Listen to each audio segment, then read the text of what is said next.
එදුකරේ ජනතාවගේ මෙතෙක්කල් දැවුණු ප්‍රශ්නකට පිළිතුරු දෙන්න ඒ වෙනුවෙන් සුබවාදී බලාපොරොත්තු සහිත පොහොසත් රටක් ලස්සන ජීවිතයක් වෙනුවෙන් ඔබටත් එහි උරුමය ලබා දෙන්න මේ රටේ සැබෑ පුරවැසියෙකු ලෙස අවශ්‍ය කරන හයිය ලබා දෙන්න අද මේ බණ්ඩාරවෙල මහජන ක්‍රීඩාංගණයට පැමිණි කරු ජනාධිපතිතුමාට වෙත ජනතා ප්‍රසාදයෙන් හිමි වන මොහොත අපි දකින්නේ කරු ජනාධිපතිතුමනි මේ සියලු ජනතාවගේ අපේක්ෂාව බවට පත් වුණේ ඔබතුමා දකින්න ඔබතුමා බලාපොරොත්තු වෙන රට නිර්මාණය කිරීමේ ඒකාත්මික ගමනට එකතු වෙන්න. ඒ ගමන වෙනුවෙන් අවශ්‍යයි ඔවුන්ටත් මේ දීමේ හිමිකමක්, ඔවුන්ටත් අවශ්‍යයි තමන්ගේ ඉඩමේ හිමිකමක්. ඒ හිමිකම ලබා දීම, ඒ වගේම ඒ වෙනුවෙන් නිවසක් ඉදි කර දීම මේ ජනතාවගේ හිතවල තිබුණු කැකෑරුණු ප්‍රශ්නයක්. ඒ ප්‍රශ්නයට ඉන්දිය රජයේ සහයෝගය මැද්දේ මේ විදිහට අද දවසේදී එකතු වන්න ලැබීම ගෞරවනීය අවස්ථාවක් ලෙස සටහන් කරන්නට පුළුවන්. තවත් විශාල පිරිසකට අද දවසේදී ඉඩම් හිමිකම් නිවාස හිමිකම් පත් ප්‍රදානය කරන්නට නියමිතයි. ඒ කාර්යය දෙවන වටේ හදාගන්න අපි බොමුමු.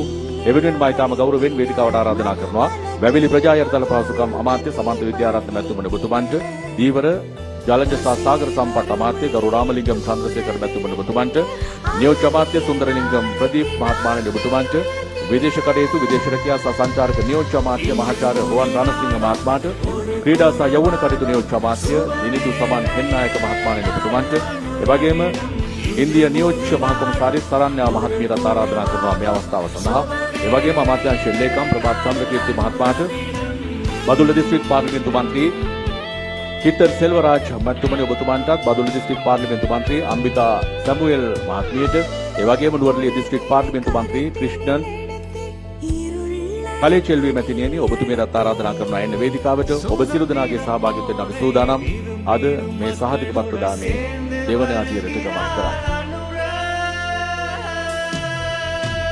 அநேக மக்களின் நன்றி நவிலோடு இங்கிருந்து விடைபெறுகின்ற கௌரவ ஜனாதிபதி அவர்களுடைய பயணத்தை தொடர்ந்து அடுத்ததாக மேலும் 200 பயனாளிகளுக்கு இந்த வேளையில் மேடையிலே வீட்டு உரிமை பத்திரங்கள் கையளிக்கப்படவிருக்கின்றன. அதற்காக நாங்கள் இந்த வேளையில் எங்களுடைய அதிதிகளை மிக பணிவன்போடு நாங்கள் மேடை கலக்கின்றோம்.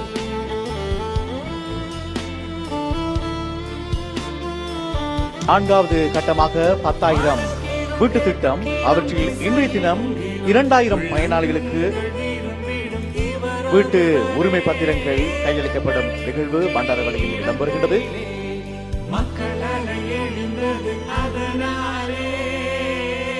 ஆகவே வீட்டு உரிமை பத்திரங்களை பெறவிருக்கின்ற